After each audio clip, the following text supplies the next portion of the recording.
Hello everyone, Silverstruck here. Welcome to the Silverstruck channel. You may be thinking to yourself, why am I looking at PCGS boxes in a video that's about 90% silver?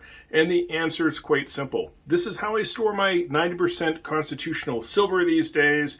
There was a time where I would actually store quite a bit of it in a beer stein. So if you're interested in those videos, you can go back in my archive and check them out. But these days, I find it very convenient to house a lot of my 90% silver in PCGS coin containers. This first one here has all silver dimes and quarters. I'm working on various tubes, so I keep everything right now in tubes inside the PCGS coin holders. And of course, the second one back is only 50-cent coins. So a lot of Walkers and Benjis in here. This is how I like to stack these days. So I will be adding to the stack. I went to my LCS today and got $5 face of quarters to help along one of my tubes.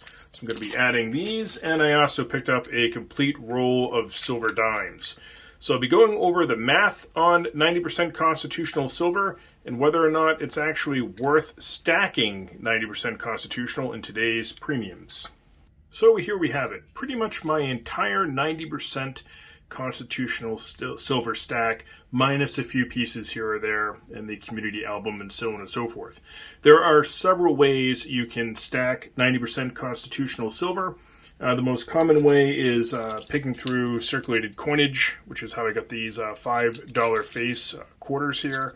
I picked through and tried to find silver with the least amount of silver loss or wear. So I'm going to be adding these into a tube I'm working on while I talk. The other ways basically is you can go for a BU example of the coin, which is going to cost you an extra premium and gets a little bit closer to collecting than it does actually stacking 90% silver for its silver weight. So we have some examples of BU coinage right here. I'll pick on this tube of Benjis. You can see that these are clearly not circulated. It's a partial tube, and then I have a full tube of brilliant uncirculated Kennedys right here. These are all 1964s. So obviously these coins are in fantastic shape and are separated from the rest of the stack simply because they are in perfect shape and have a different value than just regular 90% silver. Another way you could go is slabbed and graded coins, or even raw proofs. And I do have one example here of a whole tube worth of proof Benjis. These are all 1962s. So this is very nice to have. There's not a lot of opportunity to be able to stack or collect raw proofs in 90% silver simply because the Walkers never really made it to that level. There is Walker proofs, but they're highly collected. You wouldn't find a tube of them. So, you know, when you can find a tube like that, I like to pick it up for the right amount of money. So there we have it. We're pretty close to a full tube now of Washington quarters. I just need a few more. Here we have a partial tube of Standing Liberty quarters. Not in that great a shape. The older your constitutional silver is, the more wear you'll typically find on it and silver loss. So when I'm picking up 90% constitutional for stacking weight, I really try to go for examples that are not as circulated. It can be difficult because when you're talking about dimes, and here's that new tube here I'm going to add. This is a tube of rosies.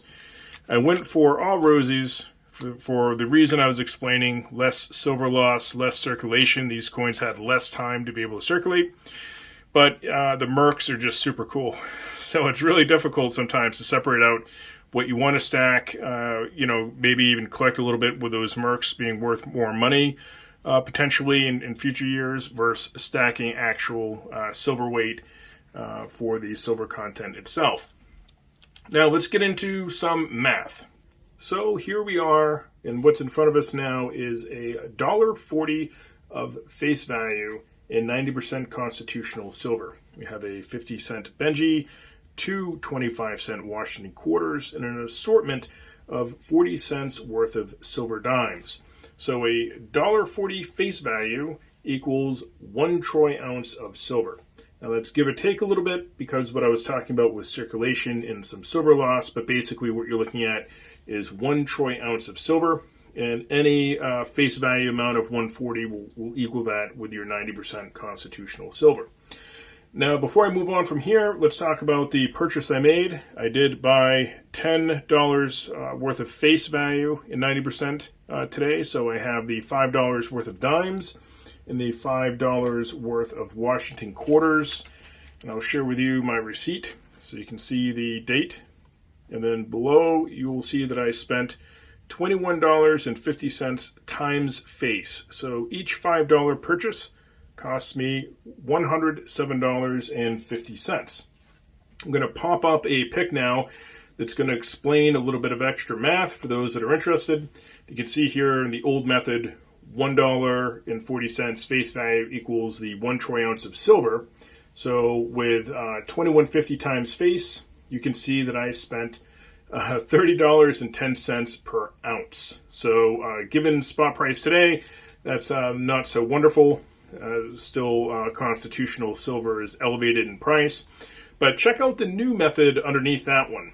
So if you're standing in your LCS and you're trying to make a purchase on 90% silver and you really want to know very quickly how much per ounce you're going to be spending, you simply take the offering of the face value. In this case, I was offered $21.50 times face, and you times that by 1.4, and look, it comes out at the exact same math, $30.10 per ounce. So if you're at your LCS and you're offered constitutional for 20, you just take that $20 times face times 1.4. If you're offered 25 times face, you take that times 1.4, and you can find out quite easily how much you're going to spend per ounce. So it's a pretty neat method. Let's double check the math, shall we? So how much did I pay for this roll of dimes? $5 face value of this roll of dimes divided into what we know is a troy ounce of silver.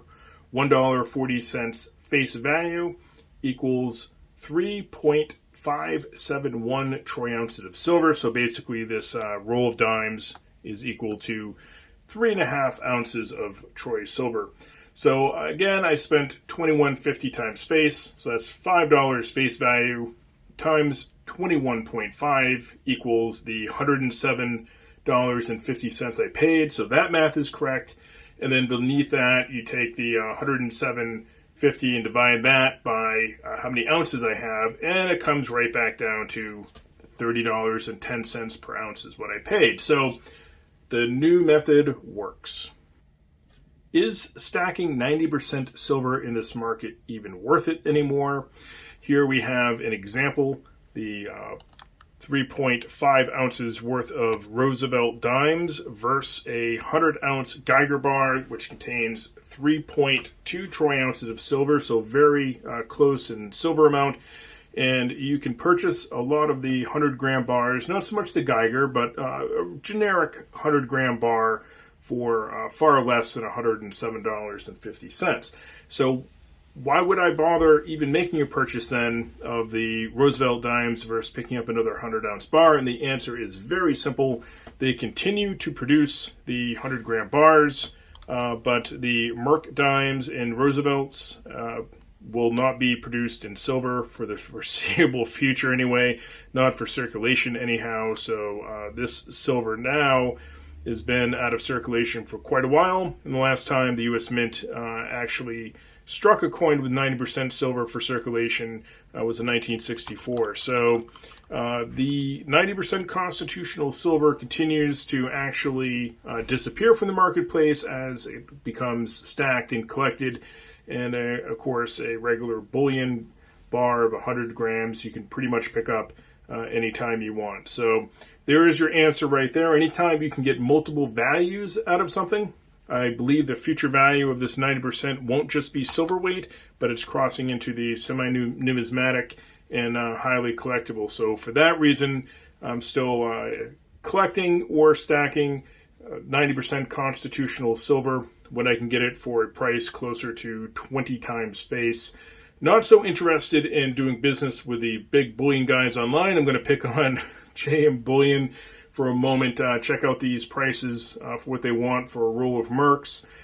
Please don't purchase that way. Do your homework, do your due diligence, get a good relationship with your local coin shop, and you can stack way closer to the pricing that I'm stacking versus going on to one of the big guys online and paying some outrageous premiums when you don't really have to. So there you have it, my friends. More 90% constitutional silver added to the stack. I do try to pick some up for the right price when I can. You'll have to let me know in the comment section if you're also stacking U.S. constitutional silver. And as always, thank you so much for watching.